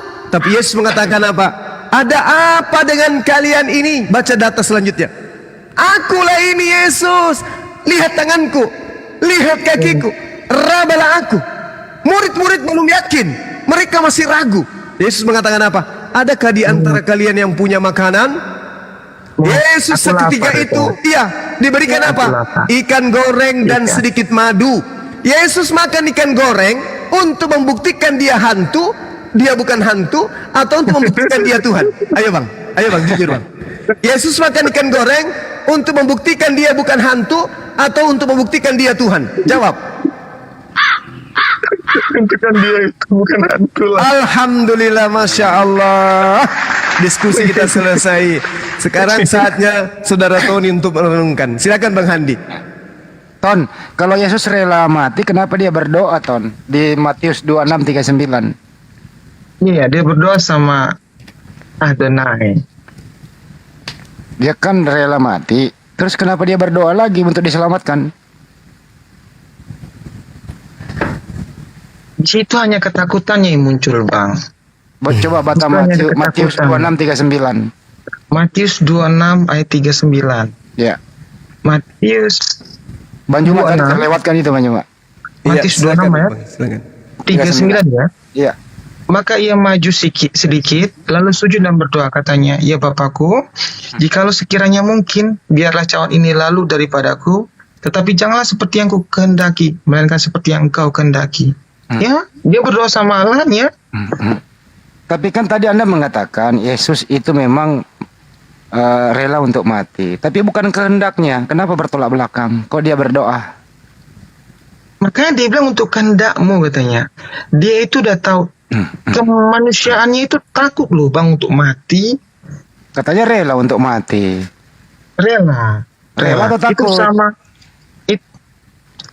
Takut itu keberanian yang tidak bertindak loh, Lu Bang. jujur lah, Ton. Jujur, konsisten dong. Lu tadi jujur loh. Banyak gimana ini? Kok tadi rela? Kok dia berdoa Banyak? Kenapa ini? Ya, tetap ada ketakutannya kan. Yang Hal yang lewat logis sekali. kealahannya Bang Andi. Alahan. Tadi Bang Juma terlewatkan itu ya, Bang Juma ya? Iya. Silakan. Ya, maksud saya itu kok dia rela untuk mati, ya ngapain berdoa lagi tuh? Bang Juma tadi udah Ada rasa takut di situ, Bang. Hai Israel, aku tidak takut mati. Aku memang datang untuk mati nanti menebus dosa. Kan begitu tadi urutannya. Iya. Gitu. Tapi kenapa mesti dia berdoa lagi kalau dia sudah memang harus mati? Iya, katanya sudah rela dikorbankan. Nah, itu. Gitu loh. Itu Ada rasa takut, Bang, situ, Bang. Loh, lu Begini. tahu nggak proses itu sampai titik darah itu saking berdoa semalaman itu loh, saking ketakutan loh Yesus itu. Iya. Takut dia. Ya, kenapa? Kalau takut berarti dia nggak rela mati dong. Tapi kan dia menjalani. Ya berarti ini kontra. Gini, Bagaimana gue banyak terus? Aku pusing. rasa takut itu tidak memupuskan kata-kata rela. Lah. Berani itu kan ketakutan yang bergerak. Jadi berani itu tidak menghilangkan rasa takut. Berani itu adalah ketakutan yang bertindak. Jadi ketika dia rela untuk itu, dong disalib, dia sudah tahu, sudah takut memang. Ingat, keberanian itu adalah ketakutan yang bertindak. Kali ini gua kasih lu skor 0, lu nggak jujur. Oke, Saudara Tony. Di dalam kitab Saudara Yohanes 13 nomor 4, Yohanes 3. lalu Yesus bangun menanggalkan jubahnya. Yohanes 13 nomor 4. Yohanes 13 sama 4. Lalu bangunlah Yesus dan menanggalkan jubahnya. Ia mengambil sehelai kain lenan. dan Yes. mengikatnya pada piangnya. Yes. Pada saat penangkapan, ada seorang laki-laki yang berlari, melepaskan kain lenannya, lalu lari dengan telanjang. Pertanyaan saya, siapa yang lari setelah melepaskan kain lenan? Saya belum baca ayat itu, Bang. Saya belum baca ayat itu. Markus 14 nomor 52. Setelah penangkapan, ada seorang laki-laki di belakangnya melepaskan kain lenan dan lari dengan telanjang. Pertanyaan saya, tadi yang menggunakan kain lenan siapa? Kalau pada ayat Yohanes 13, Yesus di sini. Yesus. Yang lolos dari penangkapan melepaskan kain lenan lari telanjang itu siapa? Pada ayatnya tertulis nama dia tidak, Pak? Tidak, tapi menggunakan kain lenan. Bagaimana bisa diasumsikan dia? Ya. Dia yang menggunakan kain lenan. Pada ayat itu ada nama dia di situ. Tidak ada, Yesusnya. tapi tolong tunjukkan siapa yang menggunakan kain lenan selain Yesus. Saya belum baca ayat itu, Bang. Subhanallah. Kedua, di Yeremia 23 nomor 15. Yeremia 23 ayat 15. Sebab itu beginilah firman Tuhan semesta alam mengenai para nabi itu. Sesungguhnya aku akan memberi mereka makan ipu dan minum racun. Sebab dari para nabi Yerusalem telah meluas kefasikan ke seluruh negeri. Nabi Yerusalem. ya. Oke? Mazmur 69:27. Bahkan mereka memberi aku makan racun, dan pada waktu aku haus, mereka memberi aku minum anggur asam. Yohanes 19 nomor 30. Sesudah Yesus meminum anggur asam itu, berkatalah ia sudah selesai, lalu matilah ia. Siapa yang mati minum anggur asam? Menurut kitabnya Yahudi, nabi Nabi palsu. Apakah Yesus nabi palsu? Yesus bukan mati gara-gara diracun, Bang. Yohanes 19:30 Anda baca, sesudah Yesus meminum anggur asam, dia berkata, sudah selesai, lalu ia menundukkan kepalanya, lalu matilah dia. Begini, proses penyaliban itu dari kota ke Bukit Golgota itu dia memikul salib loh, Bang. Yes, dia Dalam minum perjalanan, Sabar, Pak. ya, Pertanyaan saya, minum anggur asam atau tidak? iya dia minum di situ, Allahu Akbar, Masya mencicipi Allah. dengan begitu. Ketika dari kota Yerusalem ke Bukit Golgota, dia itu bukan naik Grab, Bang.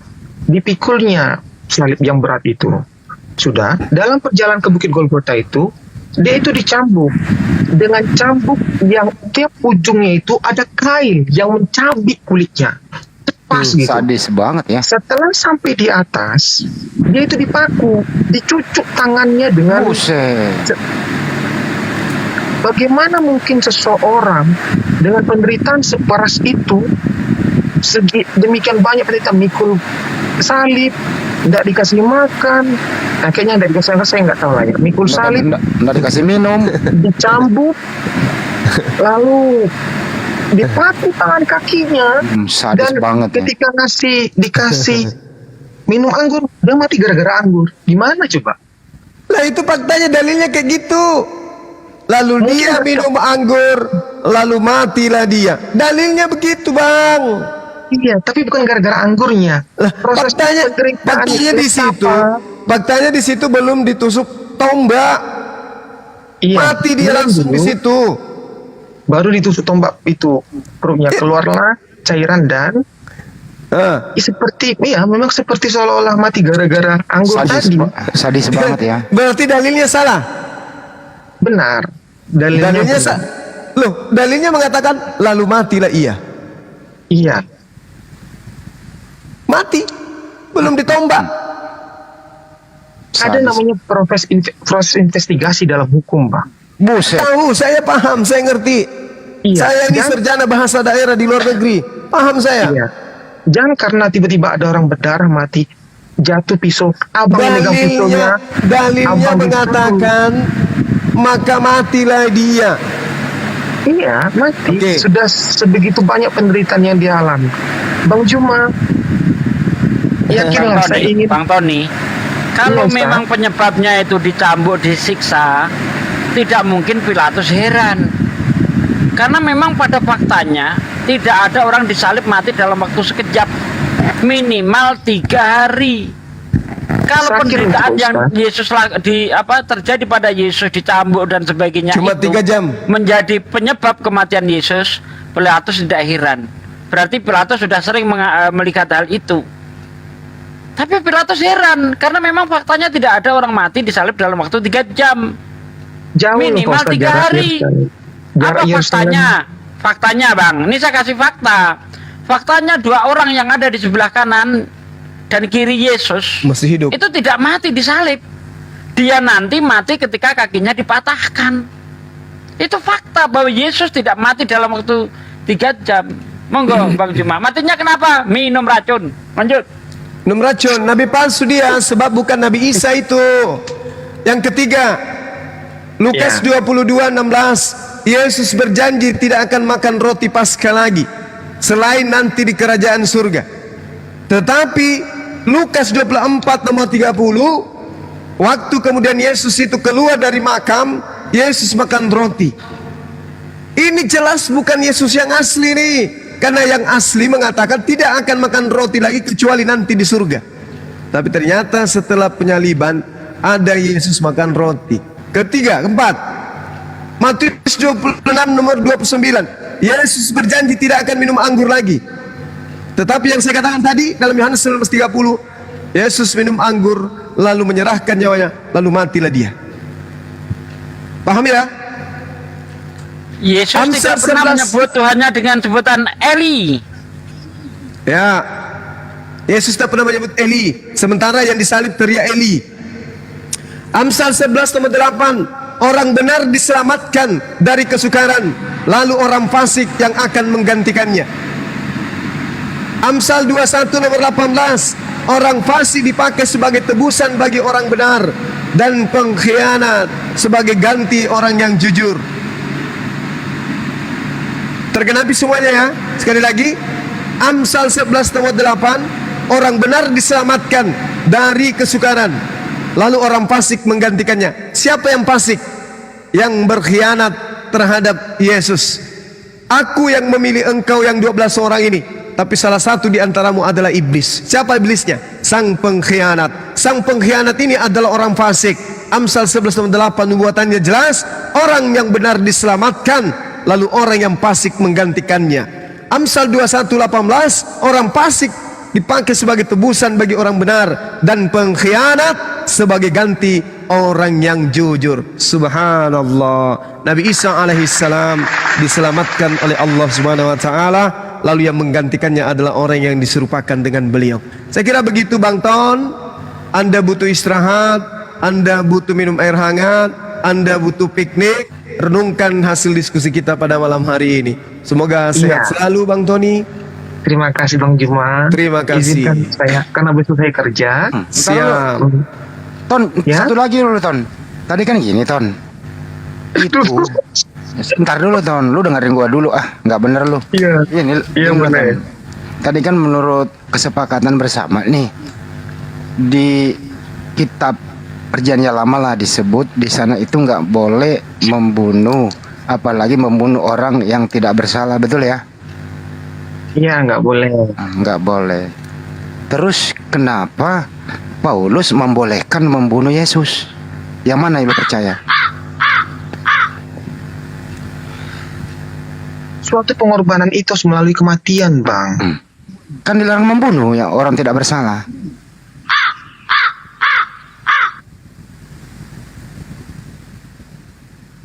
Nyatanya kan Yesus tidak bersalah kan? Betul ya? Iya, tidak bersalah. Ya terus kenapa Paulus membunuh dia?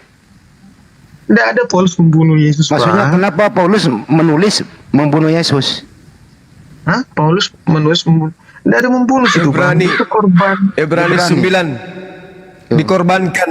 Dikorbankan. Iya, korbankan. Bukan. Iya. Iya. Itu korban persembahan.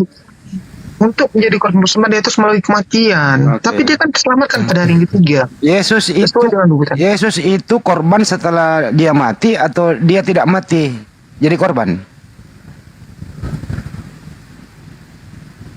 Karena dia disalib bias melalui kematian. Oke, artinya boleh bunuh orang yang tidak bersalah, betul?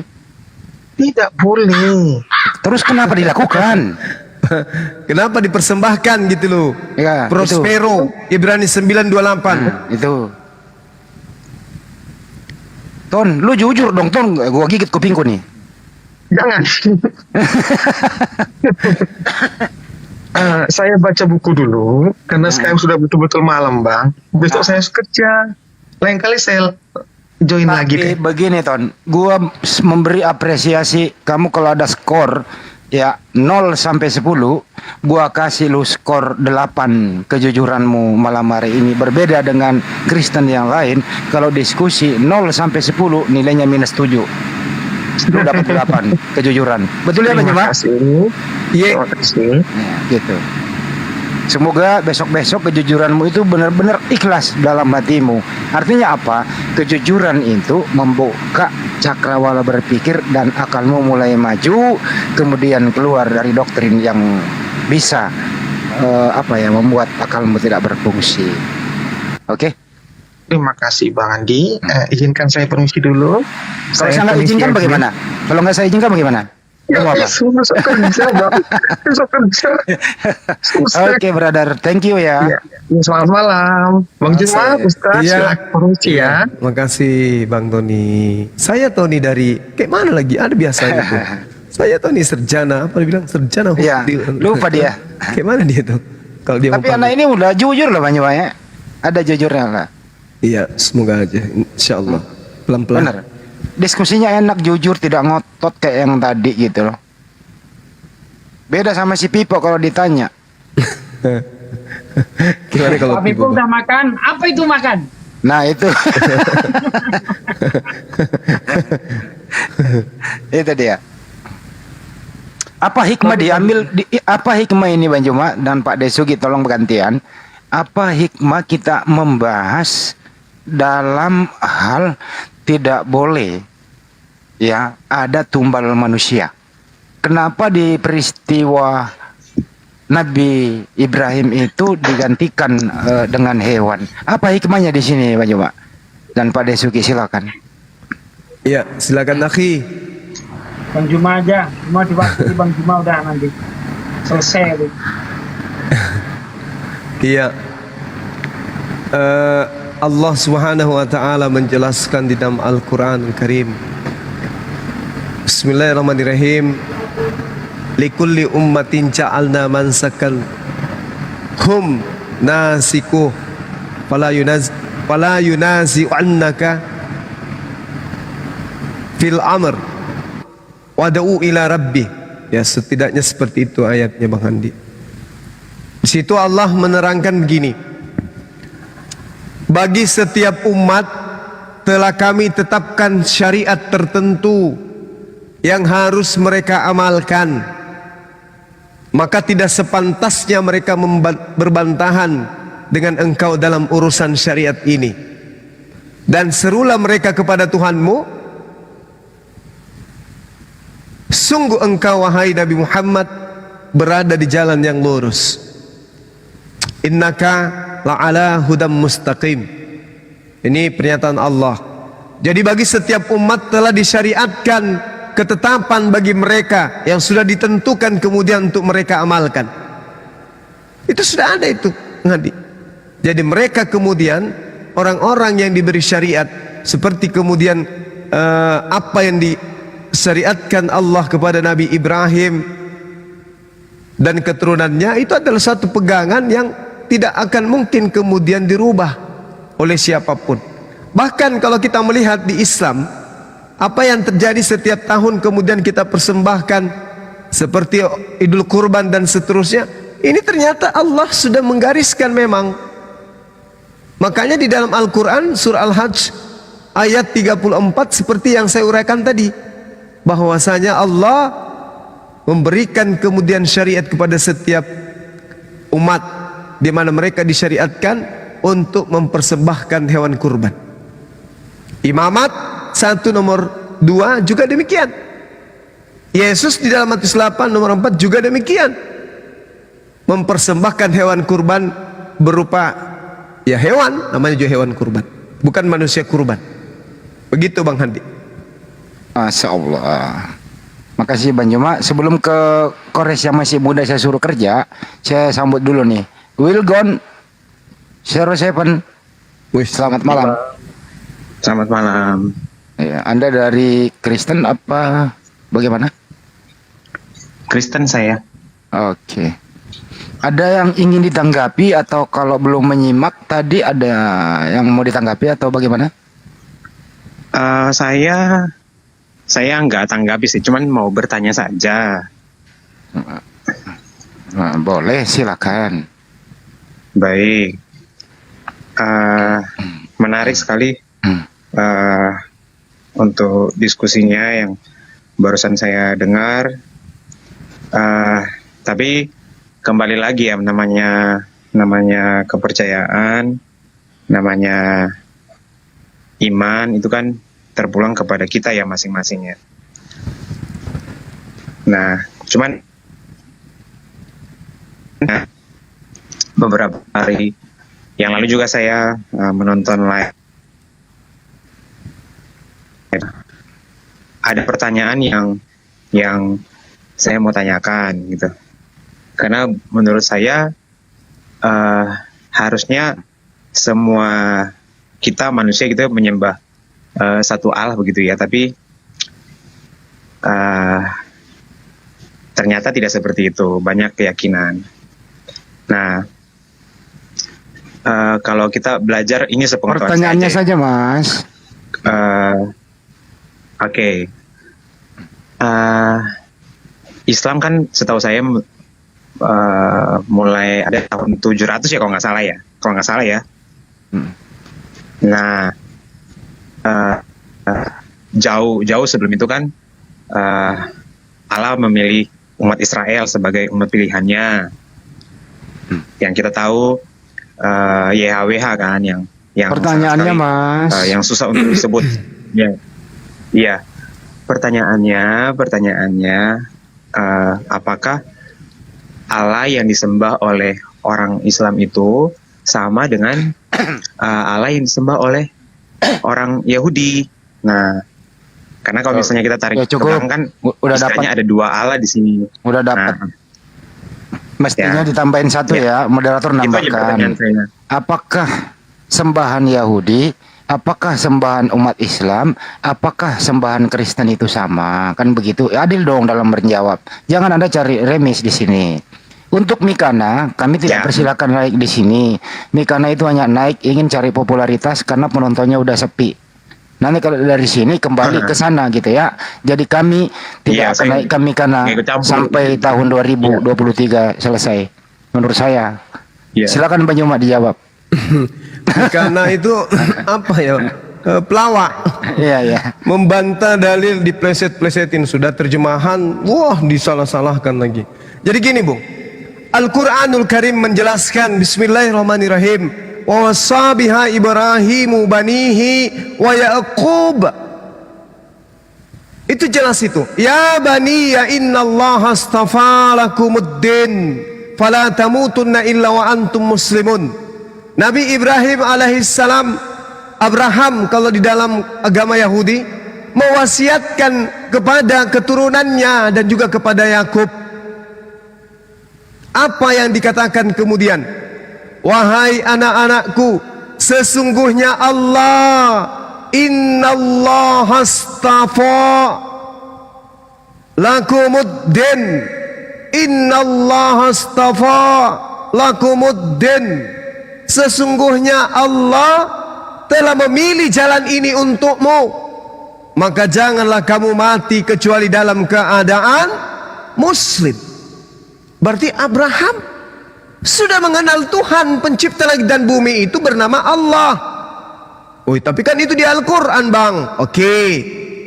Anda buka kitab Kejadian bab 17 nomor 7. Aku akan mengadakan perjanjian kekal dengan Abraham, bahwa aku akan menjadi Tuhanmu wahai Abraham, Tuhan anak-anakmu, Tuhan keturunanmu secara turun-temurun. Ini perjanjian kekal, Bang. Tidak bisa ada yang membatalkan. Aku Tuhan pencipta langit dan bumi, akan menjadi sembahan, akan menjadi Tuhanmu wahai Abraham, Tuhan anak-anakmu, Tuhan keturunanmu secara turun-temurun. Wa wassa biha Ibrahimu banih wa Yaqub ya baniya innallaha astafa lakumuddin fala tamutunna illa wa antum muslimun. Jadi Tuhan yang kami sembah itu sama. Makanya kitab Yahudi hari ini kalau mereka terjemahkan ke dalam bahasa Arab, maka kata Adonai yang berasal dari 4 huruf, yaitu Yod, He, Vav, He, mereka akan menggantikan dalam bahasa Arab dengan sebutan Allah. Itu yang saudara harus pahami. Sementara hebatnya umat Islam, ketika Al-Quran diterjemahkan ke dalam bahasa manapun, Allah tetap Allah, Allah tetap Allah. Al-Quran diterjemahkan dalam bahasa Bugis, Allah tidak berubah menjadi puang. Terjemahkan dalam bahasa Makassar, tidak berubah menjadi Karaeng. Diterjemahkan ke dalam bahasa Jawa, tidak berubah menjadi Gusti. Tetap aja Allah, Allah. Mau kemanapun pergi Al-Quran diterjemahkan, Allah tetap Allah. Sekali Allah, tetap Allah. Itu jadi Tuhan yang disembah oleh para nabi itu adalah Allah Subhanahu wa taala. Kalau Anda kurang yakin, baca Roma 1 nomor 25. Sebab Tuhan yang maha kekal itu adalah yang maha suci lagi maha tinggi. Subhanallah, Subhanahu wa taala. Masya Allah. Oke ya? Silakan. Aku nambahin dikit guruna. Silakan Tuan Guru Muda. Waduh, aku mah Taliban. Dari Belkon. tadi ke Ini Apakah lagi Tuhan sial aku Ibrahim nih. sama dengan Tuhan yang Konektor ketemu? rusak, noise. Itu belum itu. Itu nanti giliran akhi yang menjelaskan itu. Ya, jadi Wilgun, kalau nggak percaya nama Tuhan yang benar itu Allah, bukan Yahweh atau Yesus itu, perhatikan. Anak perjanjian dan anak pemberkatannya Abraham, perjanjian itu siapa? Ishak, pemberkatan itu Ismail. Kenapa namanya nggak Ismayah sama Israyah, tapi Ismail dan Israel? Dan selamat datang di kebenaran. Udah itu aja. Lanjut Gurunda dan Satsuki. Kesel banget aku nih Mike. mungkin juga gini Bang Joma, tadi ada luput bahwa kalau ada Yudaisme ingin ke villa itu Bang Joma, dia pilih gereja apa masjid ya? Masjid. Ya, Masjid. artinya sembahannya sama.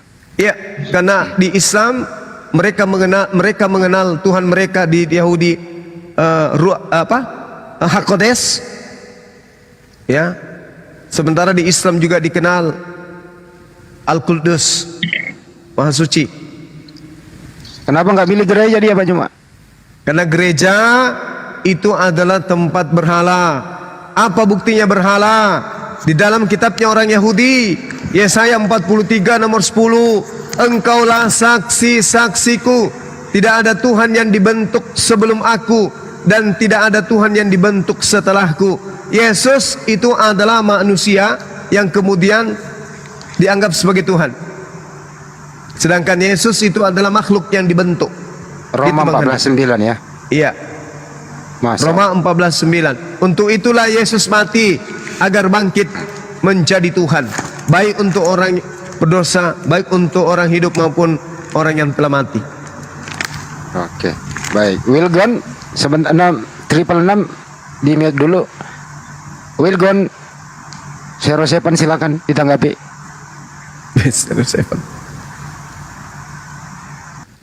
Oke, berarti bisa kita katakan bahwa Allah yang disembah oleh orang Islam dan orang Yahudi itu sama berarti?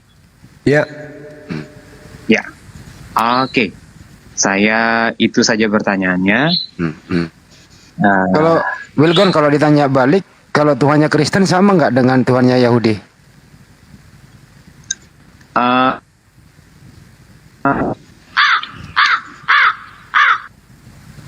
Biar adil dikit loh. Saya pribadi beda sih, beda. Hah? Karena kalau Beda. orang Kristen kan percaya Yesus sebagai Tuhan dan Juru Selamat. Oke, mantap. Ini namanya Kristen yang kedua naik di sini Bang Juma. Jujur. Setuju Bang Juma? Yes. Masya Allah. Masya Allah. Aku butuh loh orang Kristen jujur kayak gini. Jadi nggak ada perdebatan gitu loh. Saudara selangkah menuju hidayah. Kalau diberi skor Wilgon, kamu dari 0 sampai 10 saya beri 9,5 dalam kejujuran. Jadi Wilgon mau masuk Yahudi atau Islam? Nah, kalau saya Kristen saya. Mau masuk kemana? Yahudi atau Islam? Ya, Kristen dong. Oh, tetap Kristen ya. Tetap dia Kristen. Jadi kenapa dia tetap percaya Yesus Tuhan, berbeda Tuhannya Yahudi dan Tuhannya Kristen. Tuhannya Yahudi bukan Yesus. Nggak apa-apa, dia jujur kok. Kita nggak mau menghakimi dia di sini. Terima kasih, brother. Itu Tuhannya Yahudi itu marah nggak diambil sama kau Kristen itu bang? Hah? Kan beda Tuhan. Saya rasa habaib kita di sini sangat terhibur malam hari ini. Ada pesan Apuan Bib? Ada pesan kesan Bib di antara kedua penanya Bib? Pesanan-pesannya banyak yang naik ke atas ini, hotel-hotel ini ngomongnya sekali A sekali B, C, A B C, balik lagi ke A, balik lagi ke D, pertanyaannya diulang-ulang. Apapun yang diterangkan sama Gurunda Juma kayaknya nolak semua itu yang saya lihat. Innalladzina kafaru. Masya Allah. Tapi Apuan Bib, lebih diskusi malam hari ini lebih teratur, agak di sana ada kejujuran di sana. Ya, ada kayak seperti bang yang ini, siapa nih, Bang Wilgo 770 ini ya, balik ya, 007 ya. Siap Bib. Dia udah membedakan, beda Tuhan Yahudi sama beda Tuhannya dia gitu. Terus ditanya, kamunya mau masuk Tuhan Yahudi atau Islam? Tetap dia ke Kristen, balik lagi kan. Ya. Masya Allah. Makasih Bib atas tanggapannya, dan terima kasih juga Bib selama ini berjamaah bersama kita. Banggalah kami ditemani habaib diskusi pada malam hari ini. Makanya kadang-kadang tuh Bang Juma grogi Bib menyampaikan gitu loh. Ya janganlah, saya pun belajar juga sih di sini. Ini banyak ini yang di bawah ini tulisannya tak apa-apa kan. Anggap aja lalat di atas bangki semua tuh ya. Jadi nggak enak ya. Allah, Masya Allah, Bib. Banyak yang minta saya turun nih. Jangan turun Bib, temani kita di sini Bib. Siap, saya lihat dulu aja lah, insyaallah. Iya, baik Bib, syukran. Sekarang saya ingin bertanya kepada saudara Will. Tadi kami sudah menjelaskan dan Anda sudah mengakui Tuhan Anda dan Tuhannya Yahudi itu beda. Pertanyaan saya, Bung, apakah Tuhannya Yesus, Tuhan yang tempat Yesus berdoa, dengan Tuhannya orang Kristen, tempat saudara Will berdoa, yaitu Yesus, itu sama? Maksudnya gimana bang? Yesus berdoa, Yesus menggantungkan harapannya kepada hakikat yang ada di langit. Pertanyaan saya, apakah sama hakikat Tuhan yang disembah Yesus? Ingat Yohanes 4 nomor 22, aku menyembah apa yang aku kenal, kalian menyembah apa yang tidak kalian kenal. Pertanyaan saya, apakah sembahan Yesus dan sembahan saudara Will itu sama?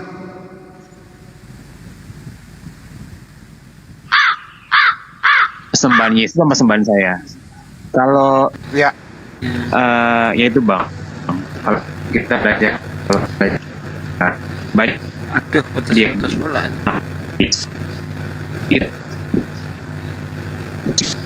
Yesus Kalau terputus-putus nanti bisa diulang. Dek, coba bisa diulang lagi Will.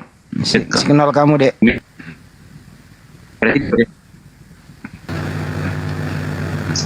Will. Oke, kalau Yesus jelas Sayang suaranya robot ya. Putus-putus. Breakdance tuh badan. Ngerobat. Will, kalau mau breakdance badan, jangan suara. Suara susah kita. Bisa geser dikit. Kan ada kursi biru tuh. Patah. Ada kursi biru, jangan terlalu mundur kan kali di belakang. Ya kira-kira 3 cm lah. 5 cm jatuh nanti kursi biru. Mundurin 3 cm aja coba.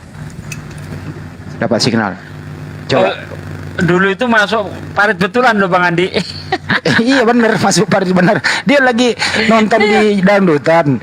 Ada kali di belakang, Pak, tolong mundur cuman ya 5 cm lah. Jangan 10, dia mundur 10 jatuh ke kali. Itu loh, cari signal. Ini terjadi loh. Ya, Will coba mundur 3 langkah. Ingat saya itu. Oke, sudah Nah, selesai. dapat kan? Nah, dapat. Silakan. Oke. Bang Handi Kalau- memang pintar. Ya, kalau Yesus ketika dia turun ke dunia kan dia kan menjadi manusia. Nah, menjadi manusia, tetapi dia kan Allah gitu ya. Allah yang turun ke bumi menjadi manusia. Kalau menurut saya kalau misalnya Yesus turun dan ketika dia Allah, dia turun dengan segala kemuliaannya. Kalau kita baca dalam kitab Wahyu, nanti Yesus akan datang dengan segala kemuliaannya. Maka kan istilahnya kalau kita Allah datang turun ke dunia, maka kita aja manusia nggak tahan gitu loh, maksudnya nggak akan tahan gitu kita sebagai manusia gitu kan, karena dia datang dengan segala kemuliaannya, bercahaya gitu kan. Nah, tetapi ini kan dia datang dalam bentuk manusia, artinya dia menjadi sama seperti kita manusia dan mau membaur dengan manusia, artinya dia juga harus seperti kita juga berdoa kepada Tuhan, meminta kepada Tuhan, karena kita harus perhatikan dikotominya Yesus juga, gimana dia berperan sebagai Allah dan juga manusia gitu, kalau menurut saya. Oke. Kalau boleh kasih skor 0 sampai 10, saya kasih skor 2 di sini. Kamu udah nggak jujur. Diulang pertanyaannya banyak, Pak, atau diperjelas lagi? Iya. Yesus datang kepada Bani Israel sebagai teladan, sebagai gembala bagi Bani Israel. Di dalam Yohanes 10 nomor 27, Aku mengenal pengikutku, pengikutku mengenal aku, mereka mendengarkan aku dan mengikuti aku. Pengikut Yesus, ketika Yesus mengangkat tangan berucap syukur kepada Tuhan yang ada di langit, murid-muridnya juga melakukan hal yang sama.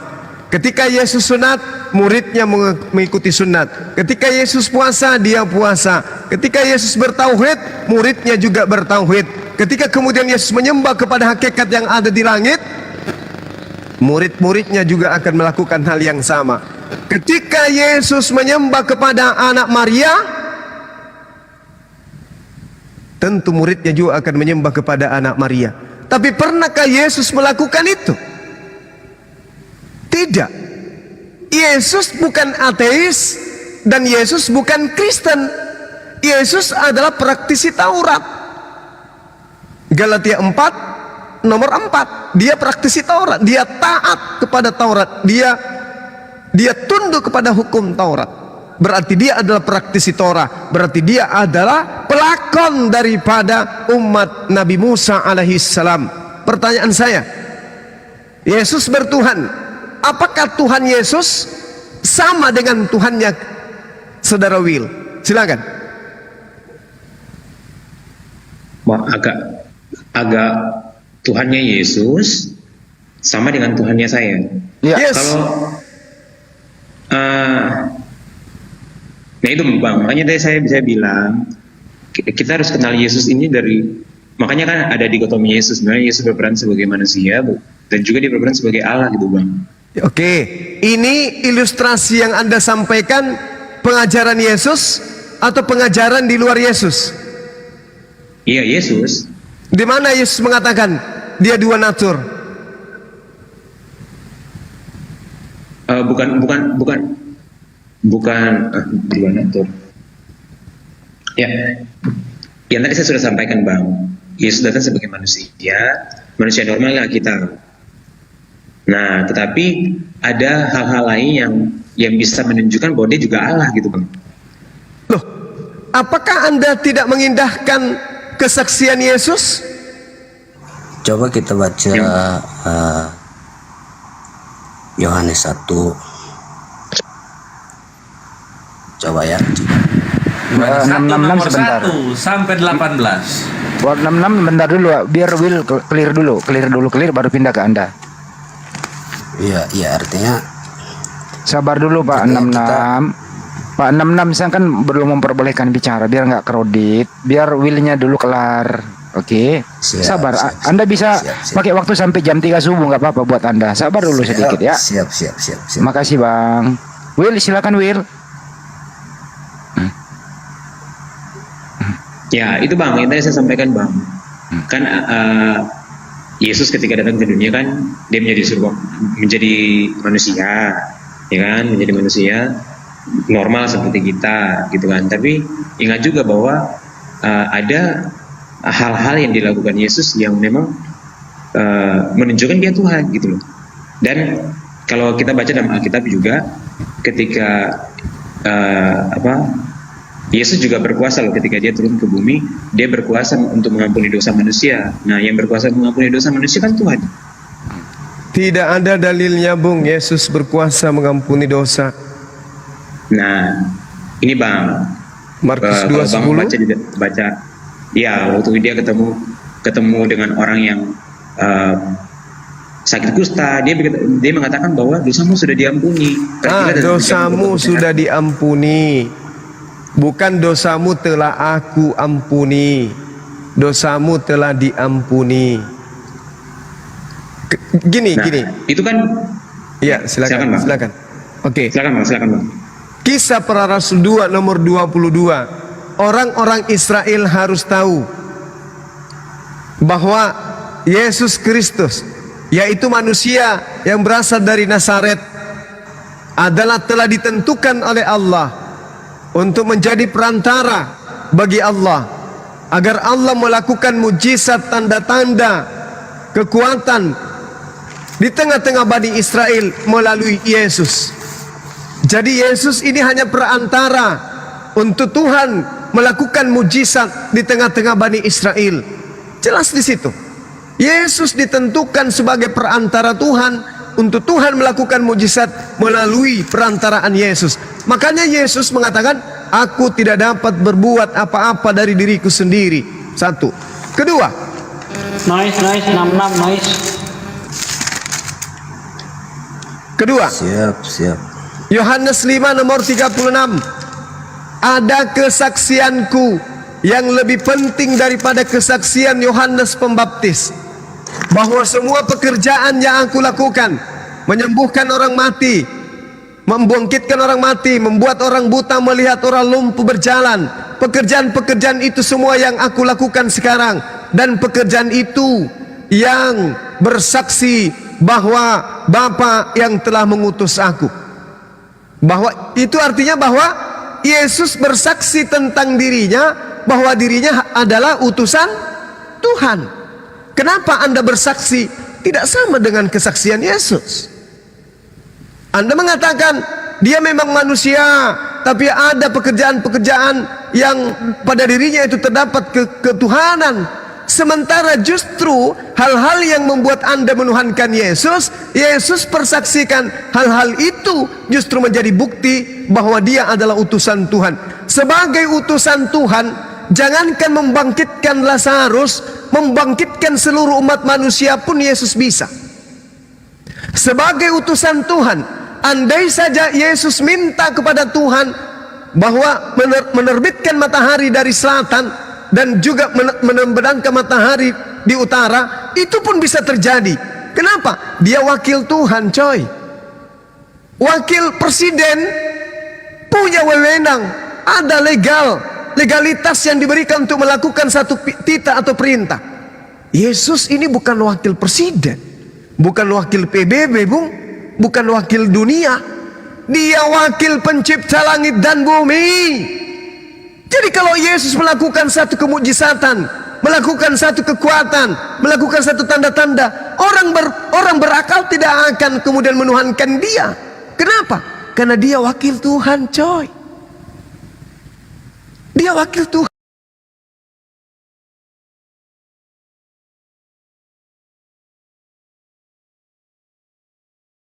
Apa tuh minyak wangi apa ya zaman misik apa ya, apa bukan misik itu, ini wangi gitu, wangi campur bibirnya orang-orang gitu loh beneran, jadi baunya nyengat gitu loh.